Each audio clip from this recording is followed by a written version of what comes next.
नमस्कार। आप सभी का मेरे चैनल पे स्वागत है। आज हम आप सभी को अपरा एकादशी व्रत कथा सुनाने जा रहे हैं। अपरा एकादशी की व्रत कथा ज्येष्ठ मास के कृष्ण पक्ष की एकादशी को अपरा एकादशी कहा जाता है। इस दिन भगवान विष्णु की पूजा विधि विधान से की जाती है और व्रत रखा जाता है। इसे अचला एकादशी भी कहते हैं। मान्यता है कि इस दिन एकादशी का व्रत करने से मन से हर प्रकार का भय दूर होता है और प्रेत योनि से मुक्ति मिलती है। माना जाता है कि अपरा एकादशी का व्रत परम पुण्यदेयी होता है। मान्यता है कि इस व्रत को करने का फल मृत्यु के बाद भी मिलता है।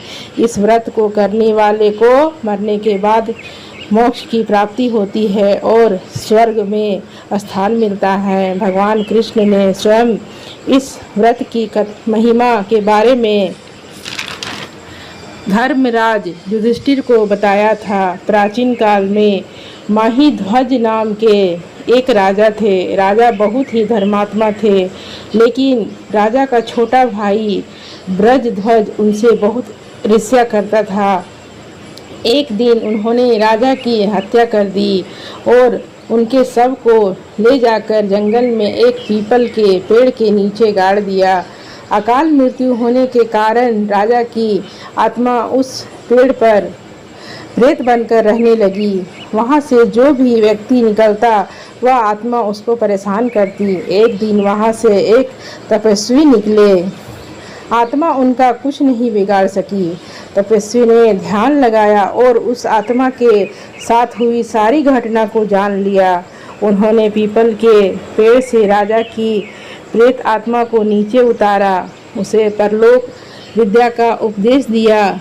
राजा को प्रेत योनि से मुक्ति दिलाने के लिए ऋषि ने स्वयं अपरा एकादशी का व्रत रखा और द्वादशी के दिन व्रत पूरा होने पर अपने व्रत का सारा पुण्य उस प्रेत को दे दिया। एकादशी के पुण्य को प्राप्त करके राजा प्रेत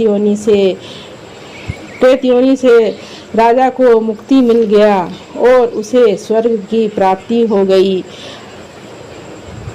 यह थी अपरा एकादशी की व्रत कथा। एकादशी के दिन उपासक को सच्चे मन और श्रद्धा से इस व्रत करने का संकल्प लेना चाहिए। सभी अनुष्ठान को पूरी निष्ठा और समर्पण के साथ करना चाहिए।